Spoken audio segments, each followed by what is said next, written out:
আজকে তেল কই বানাবো, কিভাবে করছি আপনাদের সঙ্গে একটু শেয়ার করি। এই যে কই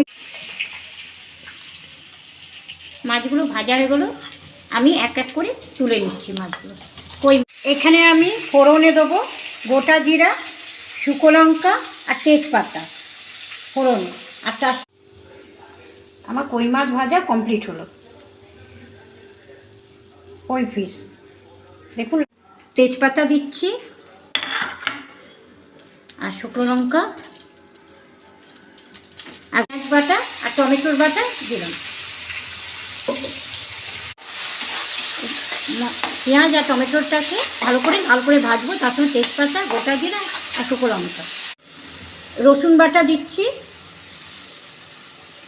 আর একটু আদা বাটা দিচ্ছি। দিয়ে মশলাটা আমার লাল করে ভাজা হয়ে গেল। এবার দিচ্ছি লঙ্কা গুঁড়ো। লঙ্কা গুঁড়োটাকে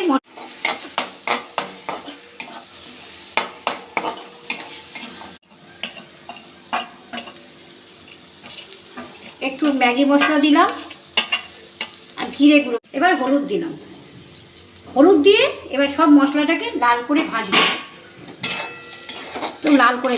এবার দিচ্ছি একটু টক দই দিয়ে ভালো করে আরেকটু ভাজবো। এবার একটু গরম মশলা গুঁড়ো দিচ্ছি আর তার সঙ্গে দেবো কড়াইশুঁটি,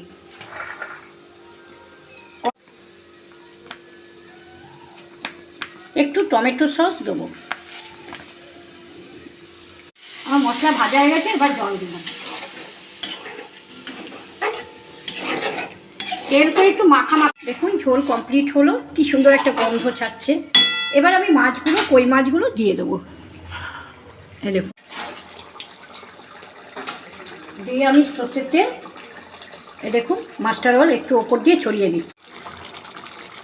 খুব সুস্বাদু স্পাইসি মাছ তেল কমপ্লিট।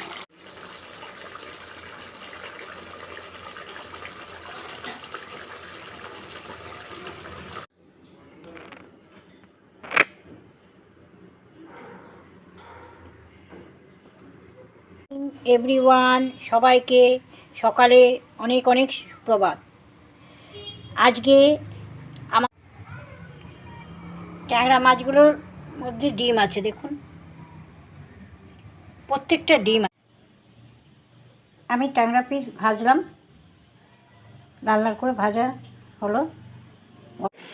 নমস্কার বন্ধুরা, আজকে দুপুরে চলে এলাম টিভিনি ব্লগে আপনাদের ভালোবাসা নিয়ে। কি কি রান্না করেছি